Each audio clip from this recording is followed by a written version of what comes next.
चलिए इस सप्ताह के करंट अफेयर्स तेजी से देख लेते हैं। सुबह वाले वीडियो में आवाज़ वाली प्रॉब्लम आ गई थी। एशियन गेम्स 2022 हर 4 वर्ष में आयोजित होते हैं। इस बार 2022 वाला टूर्नामेंट 2023 में आयोजित हुआ चीन में। इसको 2022 में आयोजित होना था, लेकिन चीन में कोविड कारणों से ये आयोजित नहीं हो पाया था। पहला जो एशियन गेम हुआ था भारत के प्रयासों से 1951 में नई दिल्ली में हुआ था।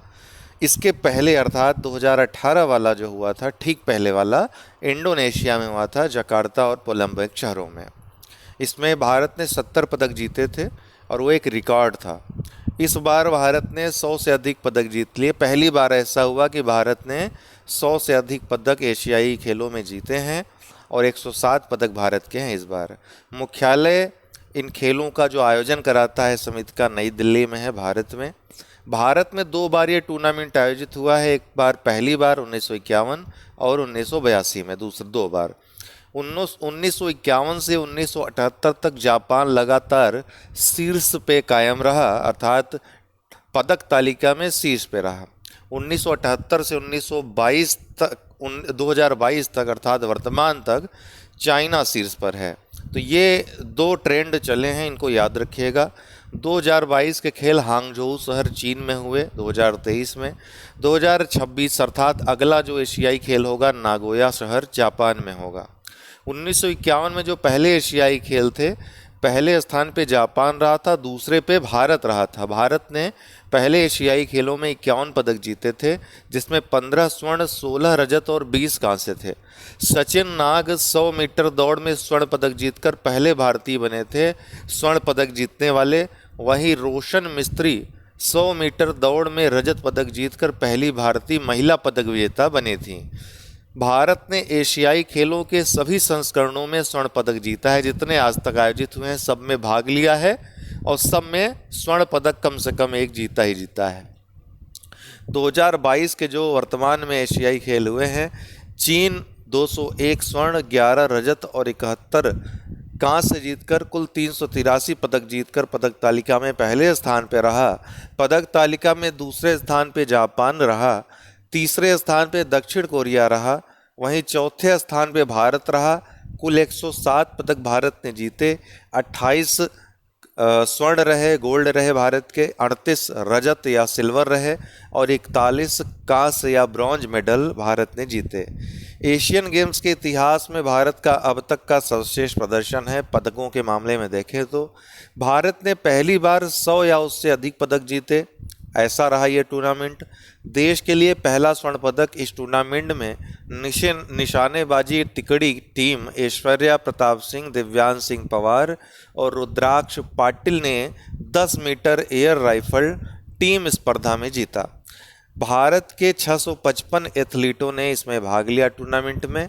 जकार्ता इंडोनेशिया में 2018 में जो हुआ था, भारत के 70 पदक थे उसमें। बेकल किला हाल ही में चर्चा में रहा। केरल सरकार द्वारा इसको पर्यटन गतिविधियों का केंद्र बनाने की घोषणा की गई है। बेकल किला पूछ सकता है कहाँ स्थित है, तो ये कासरगोड जिला केरल में स्थित है। 1650 ईस्वी में केलाडी राजवंश के शिवप्पा नायक के द्वारा इसका निर्माण किया गया था। जीआई टैग हाल ही में जम्मू कश्मीर के 2 उत्पादों को दिया गया, बसोहली पश्मीना जो कि पारंपरिक शिल्प है और कलारी व्यंजन जो कि एक प्रकार का भोजन है। हल्दी एक मसाला है जो करकुमा लौंगा पौधे की जड़ से प्राप्त किया जाता है। हाल ही में चर्चा में रहा क्योंकि राष्ट्रीय हल्दी बोर्ड की स्थापना कर दी गई है भारत सरकार के द्वारा, जिसकी मांग लंबे समय से हल्दी किसानों के द्वारा किया जा रहा था। भारत हल्दी का अग्रणी उत्पादक और निर्यातक देश है। विश्व व्यापार में भारत की जो हिस्सेदारी है हल्दी के व्यापार में 62% अकेले भारत की है। उत्पादक राज्यों की श्रेणी देखें तो पहले स्थान पे महाराष्ट्र है, दूसरे स्थान पे तेलंगाना, तीसरे पे कर्नाटक, चौथे पे तमिलनाडु। श्रेष्ठ हाल ही में केंद्र सरकार के द्वारा भारत में शेड्यूल कास्ट अर्थात एससी अनुसूचित जाति की शिक्षा और सामाजिक आर्थिक विकास को बढ़ावा देने के लिए इसको शुरू किया गया। इसके अंतर्गत लक्षित क्षेत्रों में या चिन्हित क्षेत्रों में उच्च विद्यालयों में छात्रों के लिए आवासीय शिक्षा योजना इसकी व्यवस्था की जाएगी। कोच्चि जो केरल का शहर है, 16वीं कृषि विज्ञान कांग्रेस का आयोजन यहाँ पर संपन्न हुआ। नोट करने वाली बात है कि फरवरी 2023 अर्थात इसी वर्ष देहरादून उत्तराखंड में भारत की पहली ग्रामीण विज्ञान कांग्रेस आयोजित हुई। कहाँ पर? देहरादून में भारत की पहली ग्रामीण विज्ञान कांग्रेस आयोजित हुई। विज्ञान और कृषि जो क्षेत्र के वैज्ञानिक हैं, काम करने वाले हैं, विशेषज्ञ हैं, वो एक साथ एक मंच पर आए। बरेली उत्तर प्रदेश, सभी सरकारी स्कूलों में स्मार्ट कक्षाएं प्रदान करने वाला उत्तर प्रदेश का पहला जिला कौन बन गया है? बरेली जिला। जीआई टैग हाल ही में अरुणाचल प्रदेश के 3 उत्पादों को प्रदान किया गया, याक चुरपी, खामती चावल और तांगसा कपड़ा को। मोरक्को अफ्रीकी देश है। आईएमएफ और विश्व बैंक की 50 वर्षों में अफ्रीका में पहली वार्षिक बैठक आयोजित हुई। तो पूछेगा हाल ही में आईएमएफ और विश्व बैंक की बैठक कहाँ पर आयोजित हुई? वार्षिक बैठक मोरक्को में। और 50 वर्षों में किसी अफ्रीकी देश में पहली बैठक है। स्कूप ये एक मूवी है, भारत के हंसल मेहता की वेब सीरीज है, सॉरी मूवी नहीं है। इसको बुसान इंटरनेशनल फिल्म फेस्टिवल जो कि दक्षिण कोरिया में आयोजित हुआ, सर्वश्रेष्ठ वेब सीरीज का अवार्ड दिया गया। अयोध्या उत्तर प्रदेश में नवंबर 2023 अर्थात अगले महीने राष्ट्रीय तीरंदाजी चैंपियनशिप का आयोजन होगा। The book of life, my dance with Buddha for success, ये पुस्तक है विवेक अग्निहोत्री की, जिन्होंने पिछले वर्ष कश्मीर फाइल्स मूवी रिलीज की थी। काफ़ी ये मूवी चर्चा में रही थी। आपको बताएं कि अभी हाल ही में इनकी द वैक्सीन वार ये मूवी रिलीज हुई है, जो कि एक किताब पे आधारित है जिसका नाम है going viral, making of Covaxin the inside story, जिसको लिखा है डॉक्टर बलराम भार्गव ने। इस पर फिल्म बनाई है विवेक अग्निहोत्री ने। चक्रवात 2023-2016 से ही तीनों सेनाओं के द्वारा बारी बारी से इस नाम से आयोजन होता है, युद्धाभ्यास का, संयुक्त अभ्यास का। पिछला जो हुआ था आगरा में हुआ था, इस बार जो हुआ गोवा में हुआ, वो भारतीय नौसेना के द्वारा आयोजन हुआ इसका। नोबेल पुरस्कार 2023 चिकित्सा के क्षेत्र में न्यूक्लियोसाइड बेस पर कार्य करने के लिए हंगेरियन अमेरिकी कैटलिन कैरिको और यूएसए के ड्रू वेइसमैन, दोनों लोगों को दिया गया। भौतिकी के क्षेत्र में परमाणु अध्ययन, परमाणु के टुकड़ों का अध्ययन करने के लिए यूएसए के पियरे एगोस्टनी, जर्मनी के फेरेंक क्रांज और स्वीडन के एनी हुइलियर, इन 3 वैज्ञानिकों को दिया गया। रसायन विज्ञान की श्रेणी में नैनो कणों का अध्ययन करने के लिए, विभिन्न उत्पाद बनाने के लिए मोंगी बावेंडी, लुइस ई ब्रूस और एलेक्सी आई एकिमो, ये तीनों ही अमेरिकी हैं। एलेक्सी आई एकिमो रूसी हैं, लेकिन अमेरिका में ये रहते हैं, अमेरिकी नागरिक हो चुके हैं, तो तीनों अमेरिकी हैं।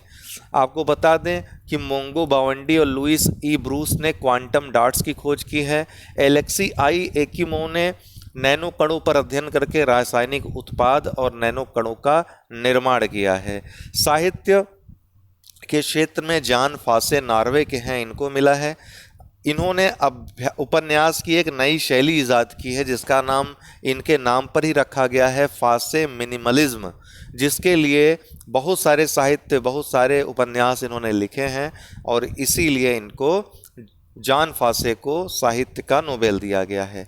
शांति का नोबेल पुरस्कार इस बार नरगिस मोहम्मदी को दिया गया, जो कि ईरान की मानवाधिकार कार्यकर्ता हैं। अर्थशास्त्र का नोबेल पुरस्कार प्रोफेसर क्लाडिया गोल्डिन को दिया गया। हार्वर्ड विश्वविद्यालय यूएसए की ये अर्थशास्त्री हैं, तीसरी महिला हैं अर्थशास्त्र का नोबेल पाने वाली। 12 अक्टूबर 1993 को मानवाधिकार संरक्षण अधिनियम 1993 के अंतर्गत मानवाधिकार आयोग की स्थापना हुई। MY भारत मेरा युवा भारत इसका फुल फॉर्म है। हाल ही में प्रधानमंत्री की अध्यक्षता में कैबिनेट के द्वारा इस स्वायत्त निकाय को मंजूरी दी गई।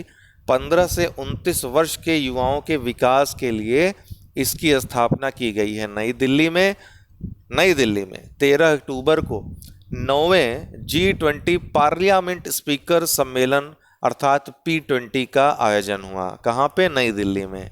11 अक्टूबर को अंतर्राष्ट्रीय बालिका दिवस के रूप में मनाया जाता है। कब से मनाया जाता है? तो 2012 से प्रतिवर्ष मनाया जाता है। इसके लिए 2011 में संयुक्त राष्ट्र महासभा ने घोषणा की थी। इस बार की जो थीम है, invest in girls rights, our leadership, our well being.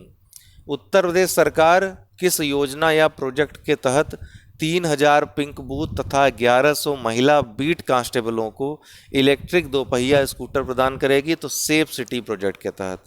Lake लड़की, ये इसका अर्थ होता है मराठी में प्यारी बेटी। तो महाराष्ट्र सरकार की योजना है, इसके तहत गरीब परिवार की बेटी के लिए 1 लाख रुपए की वित्तीय सहायता दी जाएगी। राष्ट्रीय टेली मानसिक स्वास्थ्य कार्यक्रम, टेली मानस जिसको कहते हैं, मोबाइल से मानसिक रोगियों को सेवाएं प्रदान करना इसका मुख्य लक्ष्य है। 2022 में इसको शुरू किया गया था 10 अक्टूबर 2022 को। दरअसल 10 अक्टूबर को मानसिक स्वास्थ्य दिवस के रूप में मनाया जाता है, इसी दिन इसकी शुरुआत हुई थी। आपसे पूछ सकता है कि राष्ट्रीय मानसिक स्वास्थ्य सर्वेक्षण कब प्रकाशित हुआ था भारत में? 2015-16 में। इसका आंकड़ा जो महत्वपूर्ण था ये था कि भारत में 10% आबादी मानसिक रोगों से ग्रसित है। गोवा, यहाँ 37वें राष्ट्रीय खेलों का आयोजन होगा। भारत और किस देश के मध्य 5 वर्षों के लिए रक्षा सहयोग पर समझौता हुआ है? तंजानिया और भारत के मध्य। उन्नाव जो कि उत्तर प्रदेश का जिला है, यहाँ पर सीएम योगी आदित्यनाथ के द्वारा राजा राव की प्रतिमा का अनावरण किया गया। सात्विक साईराज और चिराग शेट्टी, इनको बैडमिंटन जो BWF है उसकी रैंकिंग में पहला स्थान मिला है इनकी जोड़ी को। 10 अक्टूबर 2023 को राष्ट्रीय टेली मानस स्वास्थ्य कार्यक्रम क्रियान्वयन पुरस्कार इस योजना के 1 वर्ष पूरे होने पर घोषित किए गए। 4 श्रेणियों में पुरस्कार दिए गए हैं। बड़े राज्यों की श्रेणी में तमिलनाडु को पहला पुरस्कार, दूसरा पुरस्कार महाराष्ट्र को, तीसरा उत्तर प्रदेश को जो कि महत्वपूर्ण है।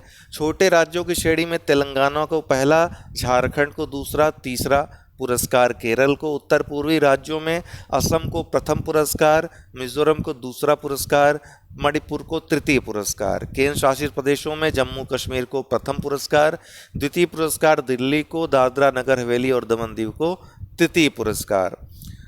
शर्म एल शेख मिस्र में विश्व कैडेट शतरंज चैंपियनशिप आयोजित हो रही है। भारतीय टीम ने मध्य पूर्व के टेंशन को देखते हुए अपना नाम वापस ले लिया है। ग्लोबल हंगर इंडेक्स 2023 जो कि कंसर्न वर्ल्ड वाइड और वेल्थ हंगर हिल्पे जर्मनी की संस्था है, इसके द्वारा जारी होता है, इन दोनों संस्थाओं के द्वारा। आपको बताते हैं कि भारत की रैंकिंग इस बार 4 स्थान गिर गई है और गंभीर श्रेणी में भारत पहुंच गया है। रैंकिंग के अनुसार देखें तो, पॉइंट के अनुसार देखें तो पॉइंट में बहुत कोई महत्वपूर्ण तब्दीली नहीं हुई है। भारत सरकार ने इस इंडेक्स को सिरे से खारिज कर दिया, बिल्कुल वाहियात और बकवास बताया। ठीक है, उसका कारण भी साफ साफ दिख रहा है कि श्रीलंका जैसे और पाकिस्तान जैसे देश जो कि भुखमरी के भयावह स्थिति से गुजर रहे हैं, वो भारत से ऊपर रखे गए हैं रैंकिंग में। इसलिए कहीं ना कहीं इस इंडेक्स में सवाल खड़े होते हैं। फिलहाल इंडेक्स के बारे में याद रखिए, भारत का जो स्कोर है 28.7 है। ठीक है, जो कि गंभीर श्रेणी में भारत को बरकरार रखता है। 125 देशों में भारत को 111वें स्थान पर रखा गया है। भारत इसके पहले 2022 में 107वें स्थान पे था और 2015 में भारत 109वें स्थान पे था।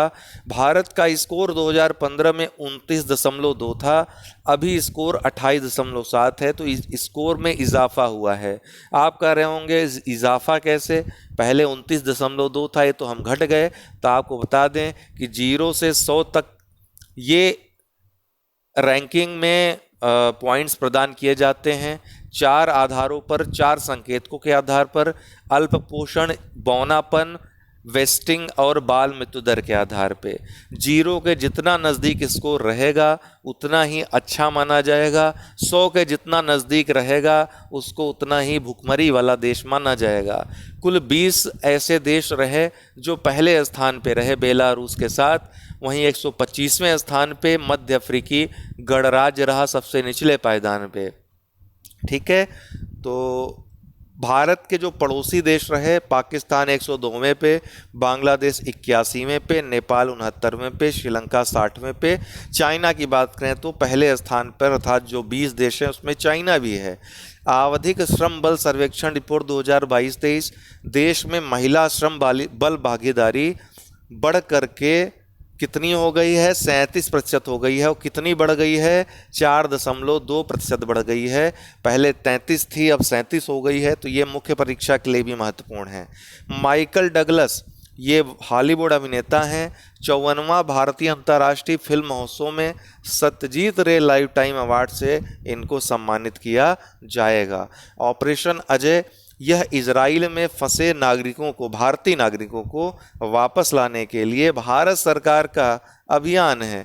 NTPC, national thermal power corporation, Bharat की अग्रणी पीएसयू है, महारत्न कंपनी है। फोर्ब्स की विश्व के सर्वश्रेष्ठ नियोक्ता 2023 सूची में शामिल एकमात्र भारतीय पीएसयू एनटीपीसी है। मुंबई में 141वां अंतर्राष्ट्रीय ओलंपिक समिति आईओसी का सत्र आयोजित हुआ। यह दूसरा अवसर है जब भारत में कोई सत्र आयोजित हो रहा है। भारत में दूसरी बार इसका आयोजन हो रहा है। कुल 40वें वर्षों बाद भारत में इसका आयोजन हो रहा है। 40 वर्ष पूर्व जो पहला आयोजन हुआ था भारत में, वह 1983 में हुआ था नई दिल्ली में। इस बार कहाँ हुआ? मुंबई में हुआ। इसके साथ ही क्या क्रिकेट को ओलंपिक खेलों में शामिल कर लिया गया है, लेकिन 2028 के ओलंपिक खेलों में, 2024 में होने वाले खेलों में नहीं, याद रखिएगा। रोहित शर्मा अंतर्राष्ट्रीय क्रिकेट में सर्वाधिक छक्के लगाने का रिकॉर्ड अब इनके नाम हो गया है। वहीं विश्व कप, वनडे विश्व कप में सर्वाधिक शतक लगाने के मामले में इन्होंने सचिन को पीछे छोड़ दिया। 7 शतक इन्होंने अभी तक लगा दिए हैं। संयुक्त राष्ट्र मानवाधिकार परिषद, इसमें देखिए 15 नए सदस्यों का चुनाव 3 वर्षों के लिए कर लिया गया है। ये 15 नए सदस्य 1 जनवरी 2024 से कार्यभार संभालेंगे 3 वर्षों के लिए।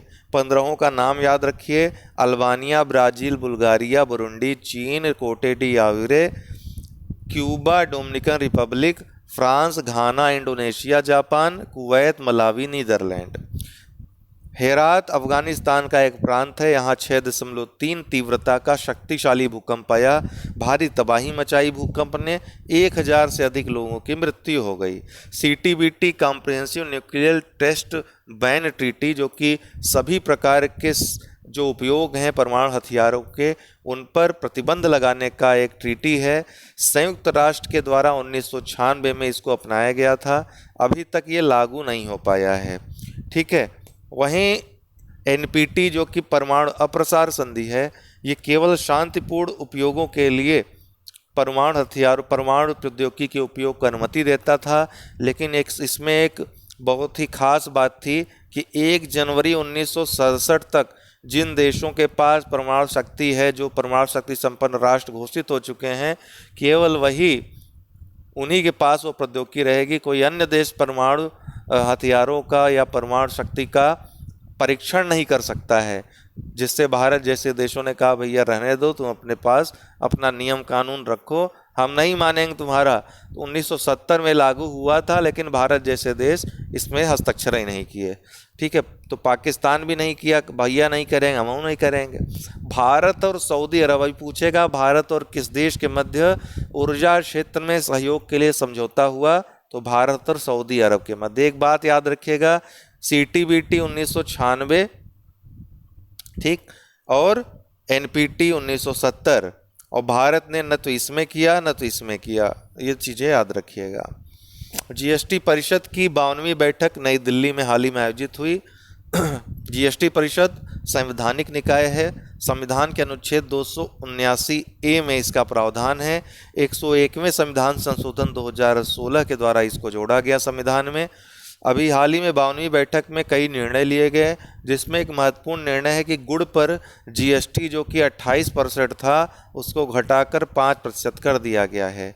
क्लाउडिया गोल्डिन, इनका जन्म न्यूयॉर्क में हुआ। अभी अर्थशास्त्र का नोबेल 2023 इनको मिला है, और यह नोबेल पुरस्कार पाने वाली तीसरी महिला हैं। किस लिए मिला है ये महत्वपूर्ण है। तो अर्थव्यवस्था में महिलाओं की भूमिका पर शोध इन्होंने किया है, इसके लिए इनको मिला है।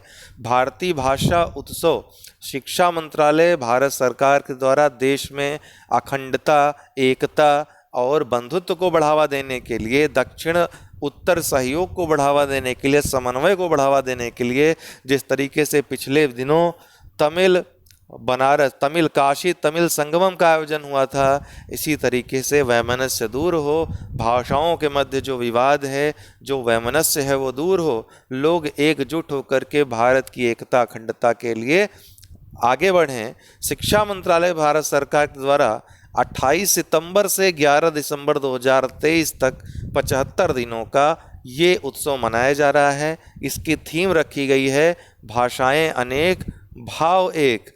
30 सितंबर से 1 अक्टूबर 2023 2 दिनों का नई दिल्ली में भाषा व प्रौद्योगिकी पर शिखर सम्मेलन भी इसके तहत आयोजित हुआ। इसकी शुरुआत 28 सितंबर से हुई। कहाँ से हुई? तो अपने लखनऊ से हुई, उत्तर प्रदेश से। ये बहुत महत्वपूर्ण है। आपको बताएं कि 11 दिसंबर को दरअसल प्रसिद्ध तमिल कवि सुब्रमण्यम भारती की जयंती मनाई जाती है और इनकी जयंती के अवसर पर ही भारतीय भाषा दिवस के रूप में भारत सरकार घोषित करने वाली है। प्रस्तावित है 11 दिसंबर को भारतीय भाषा दिवस के रूप में मनाने को। इसी उपलक्ष्य में ये उत्सव मनाया जा रहा है, भारतीय भाषा उत्सव। नीमच जिला मध्य प्रदेश में स्थित जिला है। भारत की सबसे बड़ी पंप भंडारण परियोजना का आरंभ यहाँ पर ग्रीनको ग्रुप के द्वारा किया गया। नई दिल्ली, यहाँ सैन्य कमांडरों का सम्मेलन आयोजित हो रहा है 16 से 20 अक्टूबर के बीच। मुंबई में 17वां CII वार्षिक पर्यटन शिखर सम्मेलन का आयोजन हुआ। कहाँ? मुंबई में। अबू धाबी UAE की राजधानी है। International council on archives Congress का आयोजन यहाँ पर हुआ। कहाँ पर? अबू धाबी में। इन्फिनिटी 2023 का आयोजन कहाँ हुआ? नोएडा, उत्तर प्रदेश में। यह 6ठा वार्षिक प्रौद्योगिकी शिखर सम्मेलन है।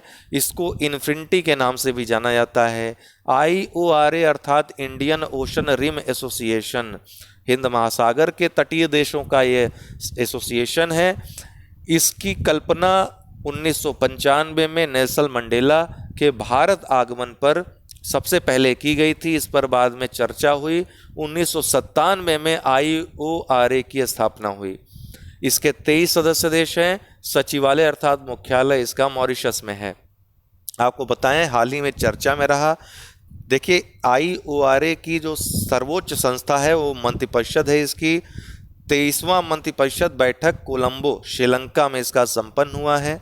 श्रीलंका ने इसके साथ ही बांग्लादेश से अध्यक्षता ले ली। भारत 2 वर्षों के लिए इसमें उपाध्यक्ष रहेगा। भारत 2 वर्षों के लिए उपाध्यक्ष के पद पर इस पे रहेगा। ठीक है, तो अभी तक क्या था? बांग्लादेश अध्यक्ष था, श्रीलंका उपाध्यक्ष था। श्रीलंका ने अध्यक्षता बांग्लादेश से ग्रहण कर ली। अब भारत 2 वर्षों के लिए उपाध्यक्ष हो गया है और श्रीलंका 2 वर्षों के लिए अध्यक्ष हो गया है। आज के लिए इतना ही। बहुत बहुत धन्यवाद।